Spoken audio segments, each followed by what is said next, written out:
최근 일본의 대지진과 쓰나미를 보면서 이제 인간의 기본적인 권리인 안전에 대한 욕구가 이 시대 중요 화두라는 점은 누구나 공감할 것입니다. 각종 재난, 재해로부터의 해방, 국가적 책임 이전에 우리 스스로가 미리 대처하고 대응하는 것도 중요합니다. 그럼 내 가족과 이웃을 지키기 위해서 어떻게 행동해야 하는지 지금부터 알아볼까요?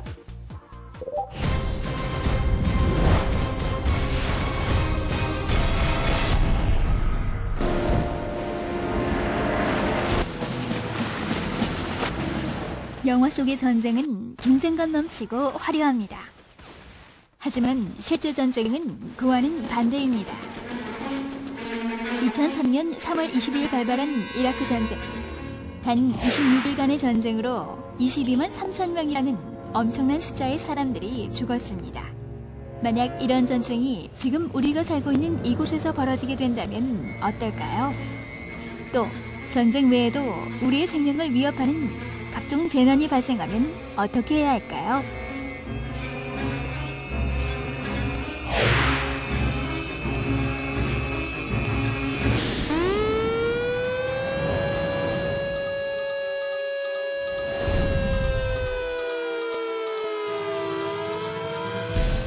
공습경보는 화생방 무기를 포함한 적의 항공기, 유도탄 또는 지상이나 해상 전력에 의한 공격이 임박하거나 공격이 진행 중일 때 발령됩니다.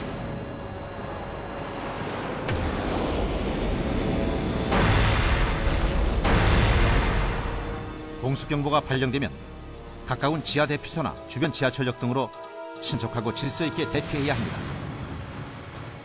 운행 중인 자동차는 긴급 차량의 비상차로 확보를 위해 가까운 빈터나 도로 우측에 정차하고 승객은 안전한 곳으로 대피시켜야 합니다. 대피 장소에서는 질서를 지키고 계속 방송을 들으면서 행정기관의 지시에 따라야 합니다. 상상만 해도 무섭고 아찔한 전시 상황. 물론 일어나선 안 될 일이겠지만 혹시나 있을 상황에 대비해서 행동 사항을 꼭 숙지한다면 인명 피해는 최소화시킬 수 있겠죠.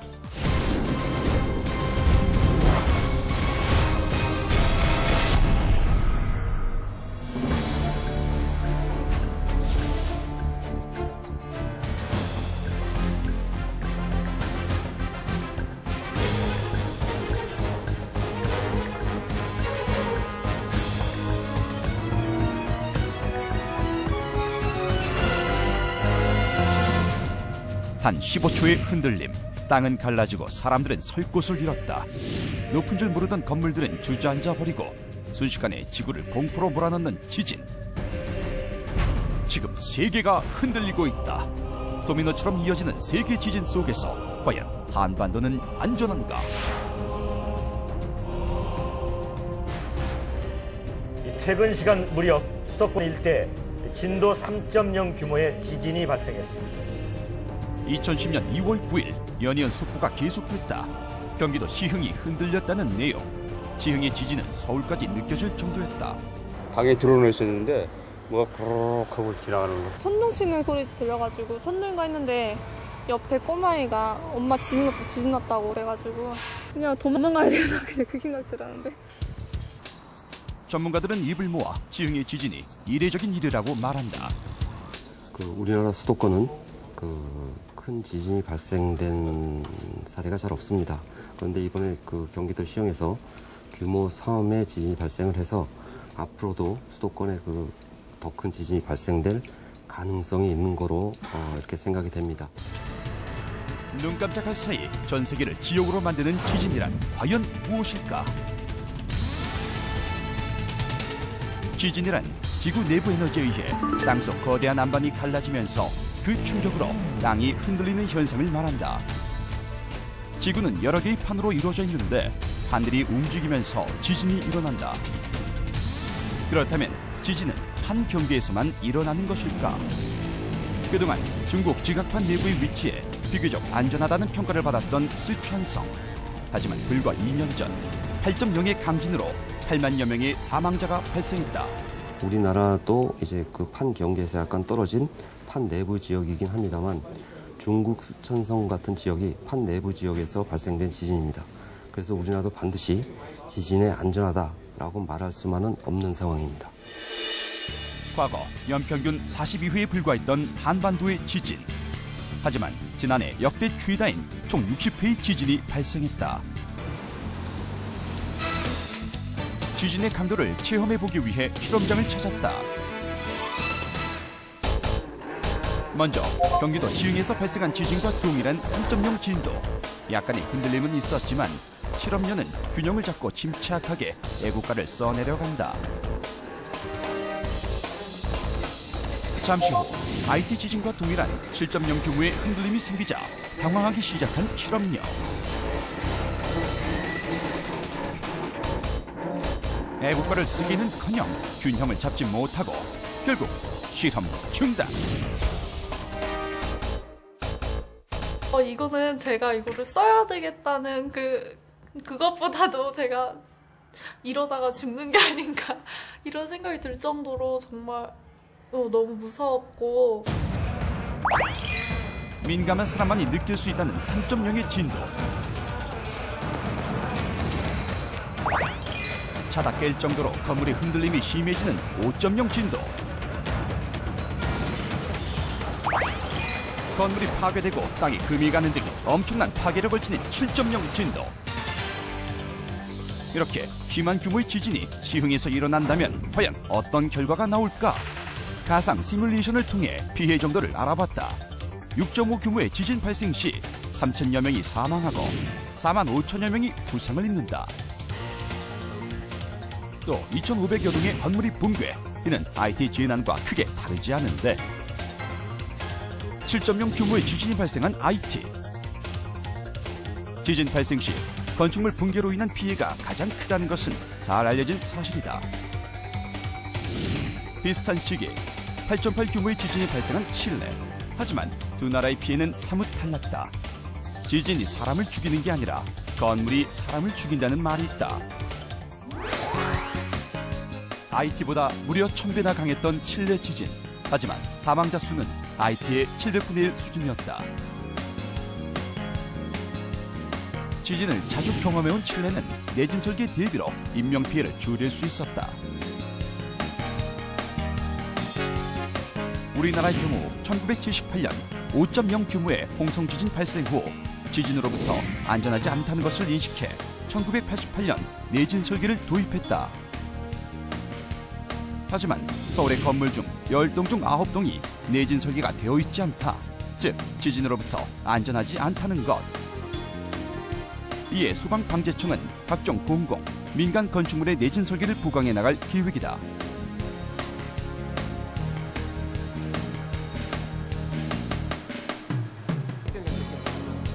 지진에 대한 관심도가 높아지고 있는 요즘 면전 시스템을 도입한 건축물이 있어 화제다.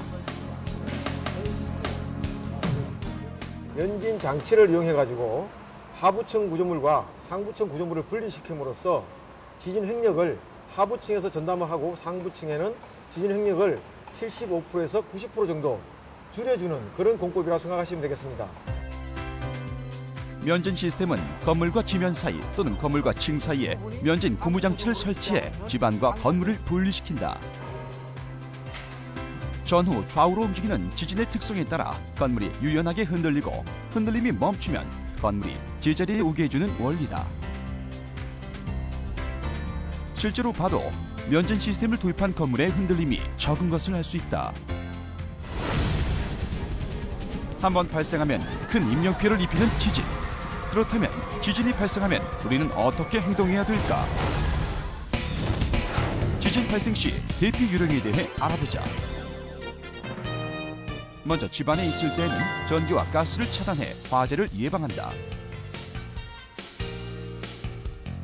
그리고 테이블 밑에 숨어 머리를 감싼다.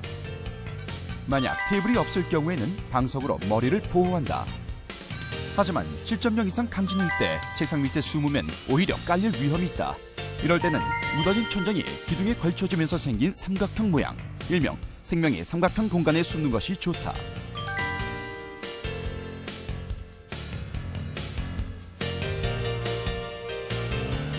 야외에 있을 경우 건물 밑에 숨는 것은 금물.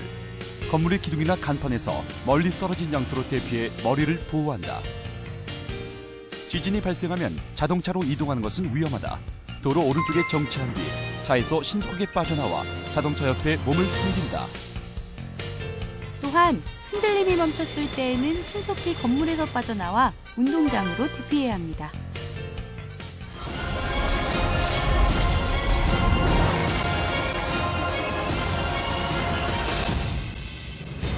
이번 지진 해일은 높이가 최고 10m에 달하는 초대형 쓰나미였습니다. 마치 거대한 벽이 움직이듯 밀어닥치는 모습은 공포 그 자체였습니다. 강진 직후 일본 연안에는 최대 10m 높이의 대형 지진 해일이 강타했습니다. 네, 지진 해일은 무서운 기세로 집과 배, 차량들을 집어삼켰고 마을은 순식간에 쑥대밭이 되어버렸습니다.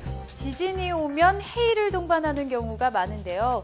바닷물이 비정상적으로 높아져 육지로 넘쳐들어온 현상이 바로 해일입니다. 이 해일이 발생할 때 나타나는 현상은 어떤 것이 있을까요? 일반적으로 일본 서해안의 지진대에서 규모 7.0 이상의 지진이 발생하면 약 한두 시간 후 동해안에 하고 3, 4m의 지진 해일이 도달하게 됩니다. 또한 물이 빠져 항구 바닥이 드러나기도 하고 하천을 따라 역상하기도 합니다. 육지에 도달하면 사람의 움직임보다 빠르고 약 30cm 정도의 파고라면 성인이 걷기 어려우며 약 1m 정도의 파고라면 건물이 파괴될 수도 있습니다. 지진 해일 현상들을 잘 이해하면 대피할 때 도움이 되지 않을까요?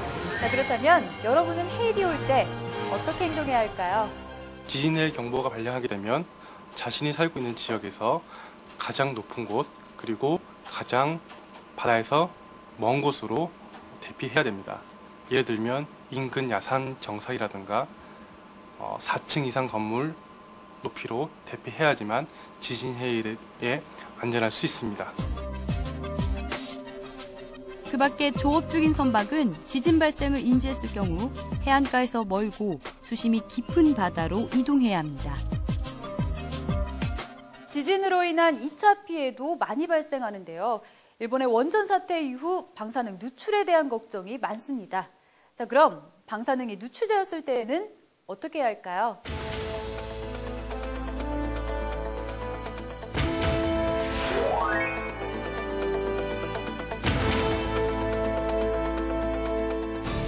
방사능이 누출되면 옷이나 비닐 우의 등으로 피부가 드러나지 않도록 몸을 완전히 가린 다음 바람을 등지고 가능한 밀폐된 곳으로 대피합니다. 대피한 후에는 외부 공기가 통하지 않도록 문틈을 단단히 막습니다. 음식물은 오염되었을 가능성이 있으므로 음식물 섭취는 피하는 것이 좋으며 개인 행동을 하지 말고 관계기관의 지시에 따라 행동해야 합니다.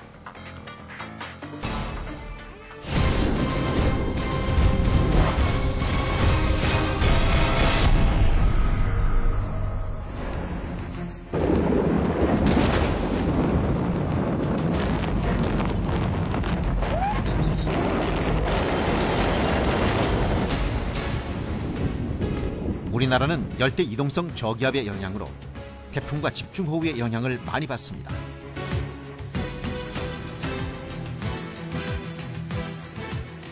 강풍과 집중호우를 동반해 집과 도로, 산지 등을 마구잡이로 파괴해버리는 무서운 태풍. 온통 물바다로 변했습니다.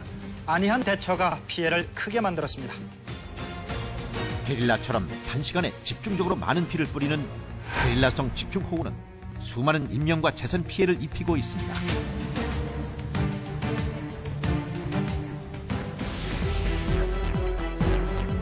풍수해 등 자연재해는 사전에 대비만 한다면 그 피해를 줄일 수 있습니다. 우선 침수가 예상되는 지역에서는 비상시에 사용 가능한 부유물을 확보하고 비상식량, 라디오 청취를 위한 건전지 등을 비치해 두는 것이 좋습니다. 강풍이 예상될 경우 창문에 테이프를 교차하여 붙여두면 유리 파편으로 인한 2차 사고로부터 더욱 안전합니다. 지정된 대피 장소는 반드시 미리 알아두고 가까운 행정기관의 전화번호와 이웃 간의 연락 방법을 확보해 두는 것도 중요합니다.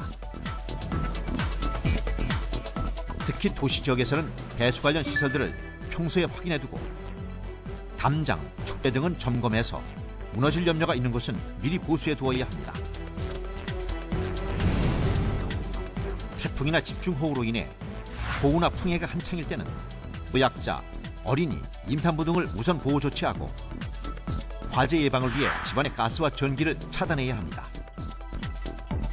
하천 주위의 주차 차량은 신속하게 안전한 고지대로 이동하는 것이 좋으며 차량을 운행해야 할 때에는 침수된 곳을 피하고 평소 잘 아는 도로를 이용하고 저단 기어로 안전하게 운행해야 합니다. 풍수해로 인해 대피를 할 때에는 계곡이나 하천, 산사태 위험 지역 등은 피해야 합니다. 또한 야영 중인 여행객은 신속히 대피하고 천둥, 번개가 칠 때는 자세를 낮추고 가로수 등 낙뢰 우려 지역은 피하고 주변의 낮은 곳이나 큰 건물 안으로 대피하는 것이 좋습니다. 재난경보가 발령되면 안내 방송에 따라 침착하게 행동하고 조난을 당했을 때는 무리한 행동하지 말고 119 구조대 등이 도착할 때까지 안전한 곳에서 대기하는 것이 좋습니다. 이처럼 우리에게 막대한 피해를 주는 풍수해. 사람의 힘으로 막을 수는 없지만 철저한 대비로 피해를 최소화할 수는 있습니다.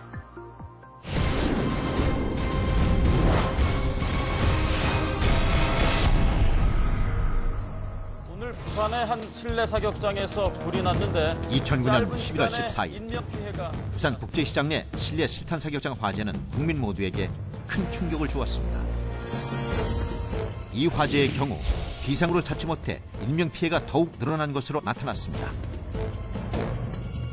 수많은 인명을 구할 수 있는 화재 대처 방법을 알아봅니다.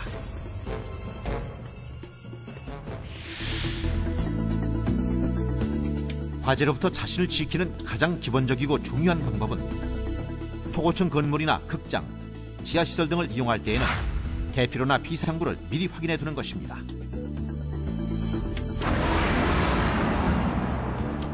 화재 대피 시에는 엘리베이터가 아닌 계단을 이용해야 하며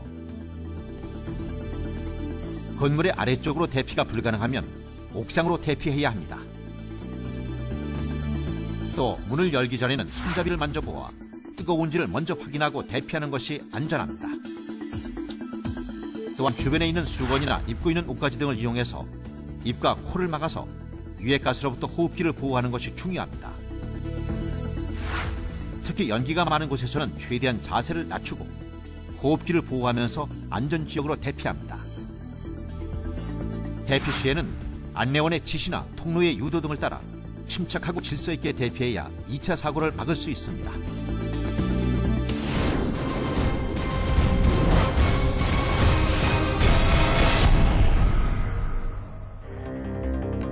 (2003년 2월 18일) 대구 지하철 1호선 중앙로역을 지나던 지하철 안에서 불이 나 192명이 사망하고 147명이 부상하는 사고가 발생했다. 직접적인 원인은 방화였지만 화재 발생 후 승객들이 신속하게 대피하지 못한 것이 큰 인명피해를 가져왔다.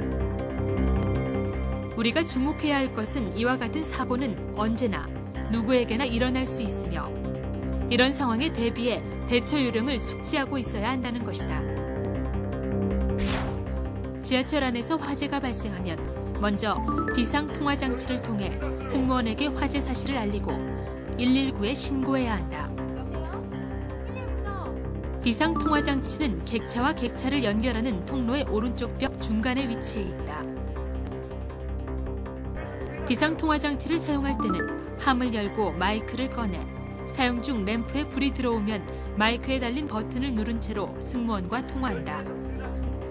이때 출입문 상단에 위치한 객차 번호를 승무원에게 알려주면 좀 더 신속한 대처가 가능하다. 기관실에서는 비상통화장치의 마이크를 사용하게 되면 경보음이 울려 비상 상황을 승무원에게 알리게 되고 승무원은 차내 방송을 통해 대피 안내를 하게 된다. 119에 신고할 때는 열차가 어느 역에서 정차해 있는지, 운행 중이라면 어느 역에서 어느 역으로 이동 중인지를 알려야 한다. 불을 진압할 수 있는 초기 상황이라면 지하철 내에 비치된 소화기를 사용해 진압을 시도한다. 소화기는 지하철 각 객차마다 양쪽 끝, 노약자석이 있는 벽에 한 대씩 총 2대가 비치되어 있다. 소화기를 사용할 때는 소화기 고정 장치를 풀어 소화기를 꺼낸 다음 안전핀을 뽑고 호수를 떼 불이 난 곳을 향한 후 손잡이를 움켜쥐고 불길 주위에서부터 빗자루로 쓸듯이 뿌리면 된다. 지하철 안에서 탈출 시 출입문이 열리지 않을 때에는 수동으로 문을 열고 탈출해야 한다. 출입문을 수동으로 여는 비상 코크는 각 출입문 옆 의자 아래에 있다. 뚜껑을 열고 코크를 당기면 출입문을 양손으로 열 수 있다. 지하철에서 탈출 시 스크린 도어가 설치된 승강장으로 들어가려면 수동으로 스크린 도어를 열고 신속하게 대피한다. 스크린 도어는 승객용 출입문을 이용해서 하차하실 수 있는 방법과 비상문을 이용해서 하차하실 수 있는 두 가지 방법이 있습니다. 열차 출입문과 스크린 도어 문이 일치하면 승객용 출입문을 이용하여 하차하실 수 있으며 열차가 정위치에 정차하지 못하여 출입문으로 하차하실 수 없는 경우에는 비상문을 통하여 하차하시면 되겠습니다. 승객용 출입문의 경우는 스크린 도어 중간에 위치한 레바를 안쪽에서 바깥쪽으로 젖히고 내리는 형태로 되어 있으며 비상문의 경우는 중단부에 있는 가로막대 형태의 패닉바를 승강장 쪽으로 밀고 나오시면 되겠습니다. 사용 방법에 대한 숙지를 하여 놓으신다면 비상시 및 대피 시에 승객분들께 많은 도움이 되리라 생각됩니다. 그렇다면 지하철 역사 내에서 불이 난 것을 발견하면 어떻게 해야 할까? 지하철 역사 내에는 비상전화가 설치되어 있다. 비상전화는 역무실로 자동 연결되어 화재 등 비상 상황을 신속하게 전달할 수 있다. 비상전화를 사용할 때는 수화기를 들고 호출 버튼을 누르면 바로 역무실과 통화할 수 있다. 역사에서 탈출할 때 화재로 인한 유독가스가 퍼지기 시작했다면 가지고 있는 옷이나 손수건 등을 물에 적신 후 입을 다문 채로 코와 입을 막고 최대한 낮은 자세로 이동해야 한다. 유독가스는 위쪽으로 올라가기 때문에 화재 초기에는 바닥 쪽에 공기가 남아있다. 때문에 할 수 있는 최대한 낮은 자세를 유지하며 이동하는 것이 중요하다. 이때 역사 바닥과 기둥, 벽에 위치한 비상구 안내 등을 따라가면 비상구에 쉽게 접근할 수 있다.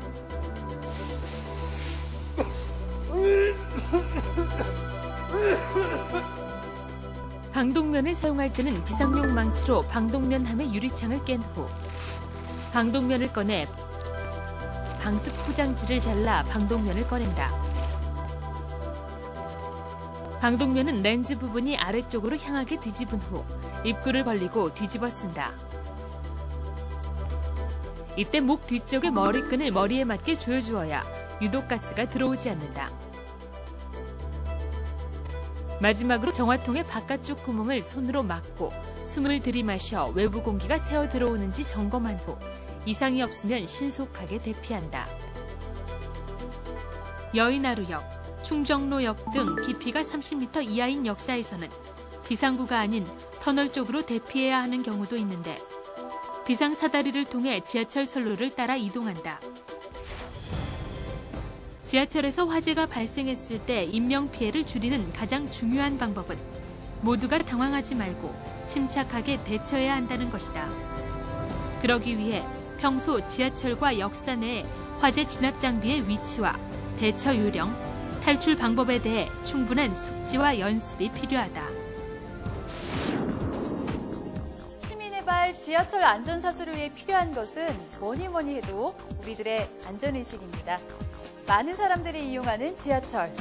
기본만 잘 알고 지킨다면 더 이상의 사고는 없습니다.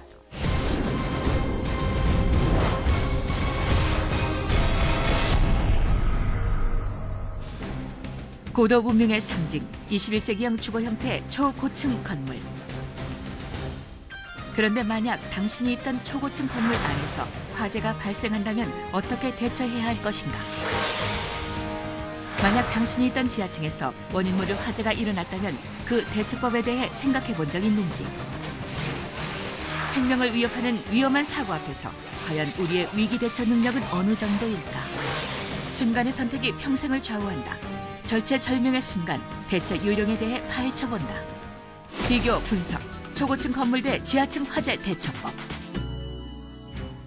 고속화된 문명의 발달은 초고층 건물의 건축을 가속화시켰고 어느덧 마천루는 국가 경쟁력의 상징이 되어버렸다. 또한 노래방, 비디오방 등 미로 같은 지하시설은 점점 더 늘어나 도시건축 형태의 일부가 되었다. 하지만 화재가 발생하면 구조상 엄청난 재난을 일으키는 두 건축물. 화재 앞에선 잿더미에 불과하다. 그동안 초고층 건물과 지하층 화재 사고는 어마어마한 피해 및 인명사고를 낳았다. 71년 대연각 호텔을 시작으로 최근 부산 노래주점 화재까지 급속도로 증가 추세를 보이고 있다. 사고 요인은 50% 가까이가 부주의에 의한 화재. 더욱 놀라운 건 최근에는 방화에 의한 화재 사고가 급속도로 늘고 있다. 특히 유동인구가 많은 초고층 건물과 도심의 지하 공간. 방화로 인한 화재가 늘어나면서 스스로 대처하는 요령이 더욱 절실해졌다. 그렇다면 각각의 경우 대처법과 요령을 비교해보자. 초고층대 지하층 화재 대처법. 자신의 위치를 파악하라. 발화 지점을 파악하라. 우리나라뿐 아니라 외국의 경우에도 초고층 건물 화재로 인한 대형 사고는 번번이 발생했다. 그때마다 화마의 습격 앞에서 사람들은 속수무책일 수밖에 없었던 게 사실이다. 한 번의 사고로 인해 순식간에 그동안 쌓은 모든 것이 무너져버리는 초고층 건물 화재. 하지만 대피 요령을 알고 있다면 그 위험률도 줄어들 수 있다. 화재가 발생하면 여유 있게 대피할 시간은 약 3분에서 5분. 초고층 건물 화재의 경우 현재 자신의 위치를 파악하는 것이 가장 중요하다. 화재가 났을 때 연기는 굴뚝 효과라고 해서 온도차로 인해 공기가 수직 상승 현상을 보인다. 이때 연기의 성질을 이용해 피난 요령을 알아두자. 일단 피난 계단을 이용하고 옆방향으로 멀리 피난한다. 아니면 아예 옥상으로 올라가라. 그렇다면 지하층 화재 시 대비는 어떻게 할까? 먼저 발화 지점의 위치를 파악해야 한다. 지하층에서 화재가 발생했을 때는 화재가 발생한 반대쪽, 즉 공기가 유입되는 방향으로 대피를 해야 한다. 무엇보다 화재가 났을 경우에는 질식사가 가장 위험하다. 일단 연기 아래 맑은 공기층이 있는 곳으로 몸을 낮춰 대피하고 젖은 수건으로 코와 입을 막아 연기의 폐 유입을 막아야 한다. 초고층대 지하층. 문을 닫아라. 문을 열어라. 초고층 화재가 발생하면 자신의 위치를 생각하자. 집안의 방 같은 고립된 장소에서 화재가 일어났을 경우 창문과 문의 상태를 확인해야 한다. 일단 열려 있다면 창문과 문을 닫으면서 재빨리 피신하는 것이 중요하다. 공기의 유입으로 인해 불이 더 크게 번질 수 있기 때문이다. 지하층 화재일 경우 일단 노래방이나 룸 안에 갇혀있는 상황일 경우가 대부분일 것이다.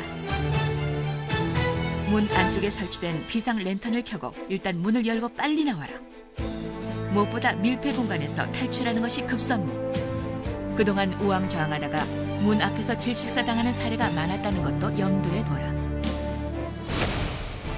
엘리베이터는 절대 탑승 금지.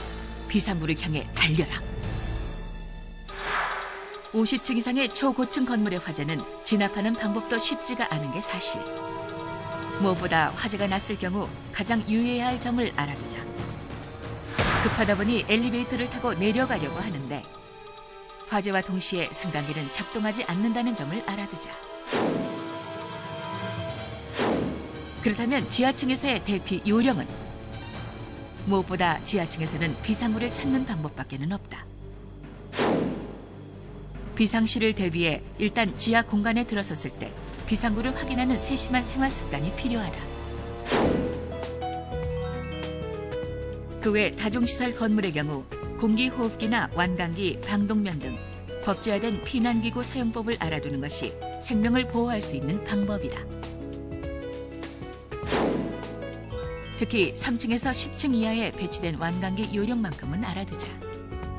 완강기 후크를 볼이 안전하게 거는 것이 제일 먼저가 되겠습니다. 그다음에 벨트를 가슴에 걸면 되겠습니다. 로프 릴을 창밖으로 던진 다음에 벽면을 타고 안전하게 내려가면 되겠습니다. 생명 보호를 위해 평소 자주 가는 건물의 완강기 위치를 알아두자. 끝으로 화재 시 대피 요령. 손등으로 문의 온도를 확인한 후 뜨거우면 열지 말고 연기 유입을 막기 위해 커튼 등으로 창틈을 막는 것도 중요하다. 세상 어디에도 화재가 없는 절대 안전지대는 없다. 돌이킬 수 없는 사고, 화재. 무엇보다 침착하게 스스로 대처하는 요령이 필요하다.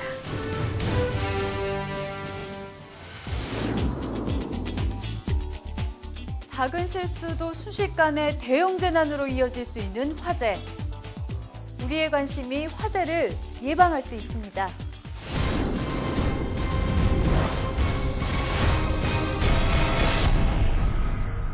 화재는 예기치 못하게 언제 어디서든 일어날 수 있습니다. 정말 생각만 해도 몸소리가 쳐지는데요. 이렇게 다급한 상황에서 소화기 사용법을 몰라 허둥대게 된다면 자칫 대형 사고로 이어질 수 있습니다. 자, 적을 알면 백전백승, 소화기를 알면 불을 이길 수 있다. 지금부터 소화기 사용법에 대해서 자세히 알려드리겠습니다. 불이 나면 가장 먼저 안전핀을 뽑아야 되는데요. 한 손으로는 소화기를 잡고 다른 한 손으로는 안전핀을 뽑으면 됩니다.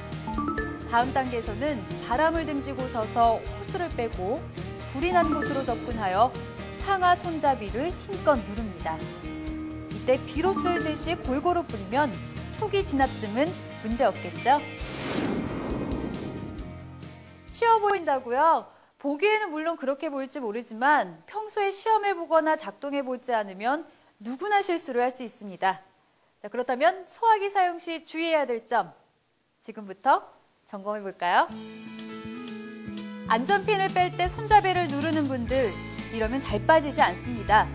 지렛대의 원리로 힘이 가해지기 때문에 안전핀을 뺄 때에는 반드시 손잡이가 아닌 소화기를 잡은 상태에서 빼야 합니다. 두 번째 주의해야 할 점은 무엇일까요? 앞서 말씀드렸듯이 바람을 등지고 팔을 몸과 최대한 뻗은 후 호스를 불 쪽으로 향해야 한다는 것입니다. 마지막으로 소화기는 골고루 넓게 뿌려줘야 합니다.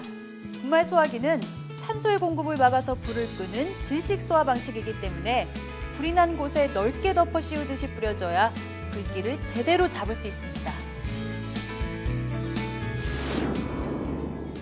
그럼 소화기는 뿌리는 것만 있느냐? 아닙니다. 제가 어린이, 노약자, 그리고 장애인분들을 위해서 준비한 소화기가 있습니다. 바로 투척식 소화기. 신통방통한 투척식 소화기에 대해서 알아보고 넘어가도록 하겠습니다. 투척식 소화기는 수류탄처럼 불이 난 곳에 던져서 불을 끄는 소화기를 말합니다. 사용 방법은 먼저 뚜껑같이 생긴 덮개를 벗기고 물 같은 액체가 들어있는 소화기를 빼내서 불이 난 곳에 던져주기만 하면 됩니다. 한번 시험해 보도록 할까요? 일반 소화기보다 훨씬 간편하고 수월하겠죠? 하지만 투척식 소화기를 사용할 때에도 몇 가지 알아야 할 점이 있다고 합니다. 타는 물건이 종이일 때에는 불이 나는 주변에 있는 벽이나 바닥에 던지는 것이 좋고요. 타는 물건이 나무와 같은 목재일 경우에는 타는 목재에 직접 던지는 것이 좋다고 하네요.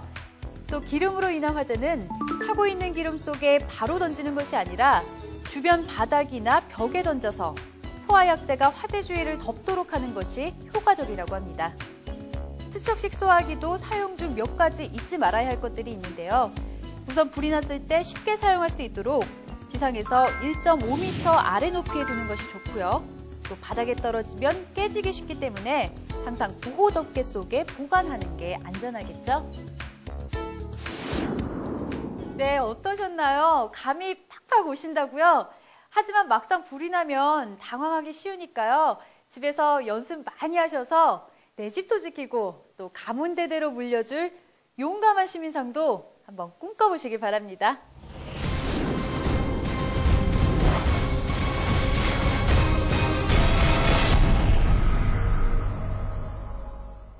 생명을 살리는 사분, 심폐소생술에 대해서 알아보겠습니다.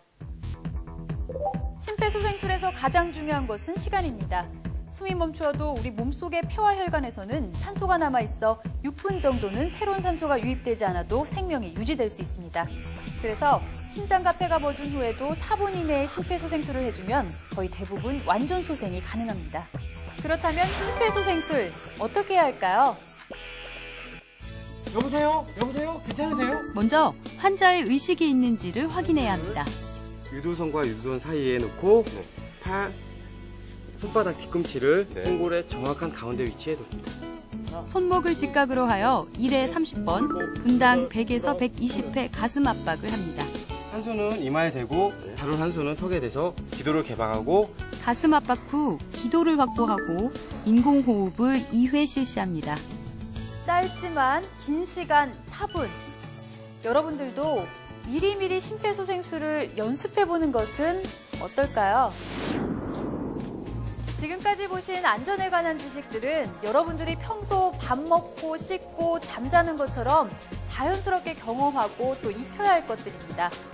나와 내 가족, 그리고 더 나아가 우리의 안전을 지키기 위해서는 여러분 한 사람 한 사람의 관심과 노력이 필요할 것입니다.